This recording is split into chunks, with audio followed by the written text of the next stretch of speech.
Thanks very much indeed, Alan. Our second speaker this evening is a native of County Fermanagh.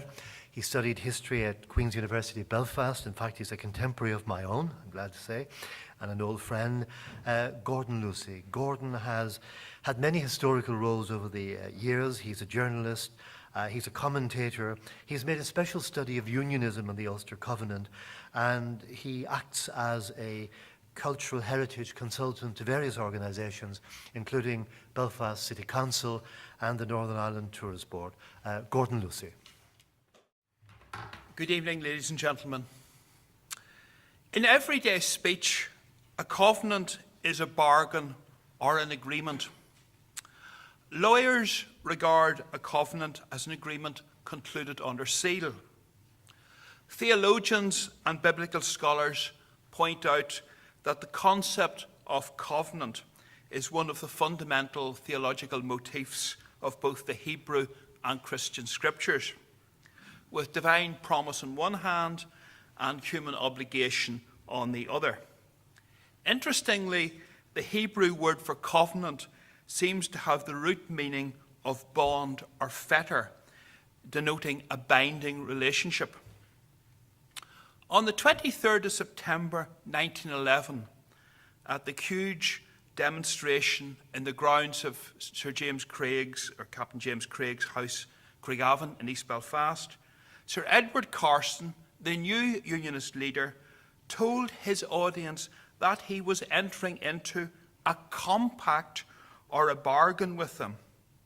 He continued, "With the help of God, you and I join together, I giving you the best I can, and you giving all your strength behind me. We will yet defeat the most nefarious conspiracy that has ever been hatched against a free people." At the Balmoral demonstration on Easter Tuesday, 1912, at which Bonar Law, the new leader of the Conservative Party, was the principal speaker, Carson, at the conclusion of his speech, invited everyone present to raise their hands and to repeat after him, "Never, under any circumstances, will we submit to Home Rule." Bonar Law, the leader of the Conservative Party, joined Carson in raising his hand and repeating Carson's pledge. This piece of theatre suggested the idea of an oath or a pledge to resist Home Rule in the minds of some of the Unionist leadership. And the idea was that this pledge would be taken by the entire Unionist population. James Craig, the Member of Parliament for East Down, was deputed to frame it. Craig was struggling with this task in the Constitutional Club, his London club, when B.D.W. Montgomery, a Belfast businessman who also happened to be the secretary of the Ulster Club in Belfast, approached Craig and asked him what he was doing. Craig explained his problem. Montgomery suggested having a look at the Scottish Covenant of 1581, which he described as a fine old document full of grand phrases and thoroughly characteristic of the Ulster tone of mind at this day. Although on close scrutiny the text was not deemed appropriate, the document proved inspirational. The idea of what was to become Ulster's Solemn League and Covenant began to take shape. In the event, Thomas Sinclair, leading Presbyterian layman, Ulster's foremost liberal unionist, and unionism's finest wordsmith, completed the task of drafting the document. Sinclair took his title from of the document from the Scottish Solemn League and Covenant of 1643, but its spirit came from the Scottish National Covenant of 1638. It was not the first time that Sinclair had converted a good idea into a practical proposition. 20 years earlier, he had given form and shape to the idea of an Ulster Unionist Convention, and he had made it happen. The Protestant churches were invited to comment upon the text.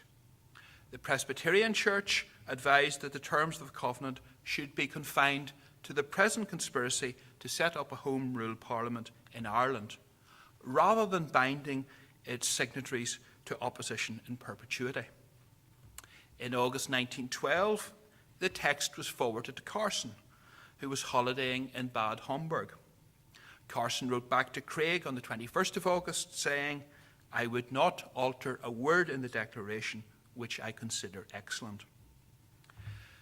Has already been indicated, Sinclair's text succinctly presented the Ulster Unionist case against Home Rule in 4 key phrases. First, Unionists believed that Home Rule would be disastrous to the material well-being of Ulster as well as the whole of Ireland. Secondly, Unionists contended that Home Rule would be subversive of our civil and religious freedom. Thirdly, Unionists were convinced that Home Rule would be destructive of our citizenship and our cherished position of equal citizenship within the United Kingdom. And finally, they claimed that Home Rule would be perilous to the unity of the Empire. These 4 propositions encapsulate what might be conveniently described as the economic, the religious, the political, and the imperial arguments. On the 19th of September, and that was the photograph you saw of Carson on the steps of Craigavon House, close to where he had addressed the huge demonstration almost exactly 12 months earlier, Carson read the text of the Covenant to the assembled journalists, and the Ulster Unionist Council approved the text on the 23rd of September, and even by that stage a campaign to promote the signing of the Covenant on the 28th of September, designated Ulster Day, had already begun with the demonstration at Batora Hill. Beyond the immediate circumstances and the events of the Third Home Rule crisis, there was a wider cultural context to the Ulster Covenant. That the Ulster Covenant was inspired by the covenants of 16th and 17th century Scotland should not be surprising. Ulster is separated from Scotland by the narrow North Channel, which at one point is only 13 miles wide. Historically, this channel has been a link rather than a barrier, and from the earliest times it has witnessed a constant traffic of peoples and ideas between the 2 coasts.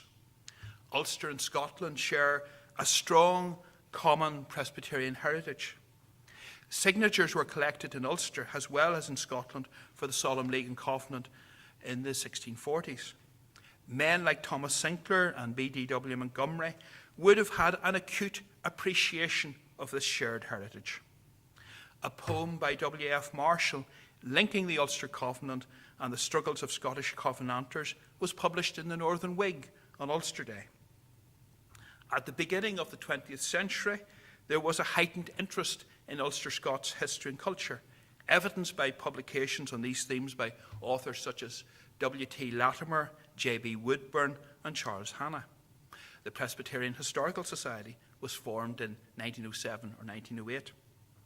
The Covenant also drew on a long-standing indigenous tradition of the Ulster British community banding together for mutual defence. In the 1640s, the Lagan force in East Donegal banded together in defence of their homes and their families against the insurgents of 1641. In 1688 and 1689, albeit less successfully in Eastern Ulster, county associations sprang into existence for essentially the same purpose. In 1778, the volunteers came into existence to counter the threat of French invasion. After the Battle of the Diamond in September 1795, the Orange Order was formed for the mutual defence of Irish Protestants. In 1892, the Northern Whig described the Ulster Unionist Convention as a bund, the German word, or a band, the homogeneity of which nothing can now shake. Just as the Ulster Unionist Convention came into existence to defend the Union, Ulstermen bound themselves to the defence of the Union by becoming signatories to the Covenant. The signing of the Ulster Covenant and the Women's Declaration was on the 28th of September invariably preceded by religious services. In Omagh, for example, services were held in the First Presbyterian Church and the parish church. The Covenant and the Declaration were signed afterwards in the Royal Assembly and the Tyrone Protestant halls. The Northern Whig newspaper reported The signatures to the Covenant included all the Protestant clergymen of the district, the professional gentlemen, businessmen, magistrates, all those of affluence and position, while the Protestant tradesmen and artisans may be said to have signed it to a man. The list of signatures in Omagh was much more extensive than was anticipated, and the large number of parchment certificates which had been issued as a memento were found to be insufficient. The Covenant was signed in over 500 venues throughout all 9 counties of Ulster.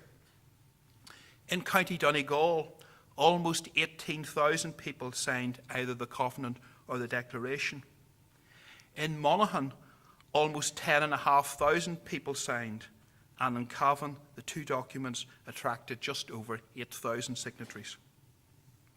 Whereas in 1916, 7 men signed the Proclamation of the Republic in Dublin, and in 1776, the American Declaration of Independence attracted either 55 or 56 signatories, 237,368 men put their signatures to the Ulster Covenant, and 234,046 women signed the parallel Women's Declaration. So virtually an entire community, as a demonstration of their collective resolve to oppose Home Rule, signed the 2 documents. The Ulster Covenant was a truly impressive demonstration of the resolve of early 20th century Ulster Unionists to remain citizens of the then United Kingdom of Great Britain and Ireland. The Covenant demonstrated a spontaneous solidarity in defence of that union. Furthermore, the Covenant demonstrated that Ulster Unionism was a popular, broadly based and democratic movement. The Ulster Covenant, if we were to look at it as a document or just look at an event, can be said to have had a 3-fold significance. As a text, a very important text, an event in its signing, and a pledge of future determination.